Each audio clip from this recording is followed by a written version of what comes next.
CI నటి జత్వానీ కేసులో పోలీసులపై సస్పెన్షన్ల పర్వం కొనసాగుతోంది. ఇప్పటికే సీఐ ఏసీపీలను సస్పెండ్ చేయగా తాజాగా ముగ్గురు ఐపీఎస్ అధికారులు మాజీ ఇంటెలిజెన్స్ చీఫ్ పై సస్పెన్షన్ వేటు పడింది. ఈ కేసులో కర్త కర్మక్రియ అన్ని తానే వ్యవహరించిన ఐపీఎస్లు పిఎస్ఆర్ ఆంజనేయులు, కాంతిరాణ టాటా, విశాల్ గున్నెలపై కూడా ప్రభుత్వం సస్పెండ్ వేటు వేసింది. ముగ్గురు ఐపీఎస్ అధికారులు పిఎస్ఆర్ ఆంజనేయులు, కాంతిరాణ టాటా, విశాల్ గున్నెలు ఏ విధంగా ఆనాడు ఇబ్బందులు పెట్టారు, ఎవరెవరితో కాల్స్ మాట్లాడారు, తనకు తెలిసిన విషయాన్ని ఆమె రాశారు.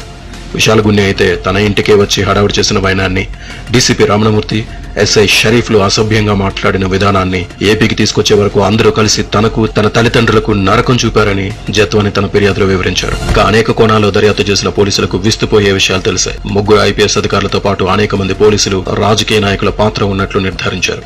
దీంతో త్వరలోనే మరిన్ని అరెస్టులు, సస్పెన్షన్లు ఉంటాయని భావిస్తున్నారు. ఇంతమంది పోలీసులు ఖాకీ చొక్కాలు అడ్డం పెట్టుకుని ఒక యువతి పట్ల కర్కశంగా వ్యవహరించిన తీరు చూసి అందరూ విస్తుపోతున్నారు.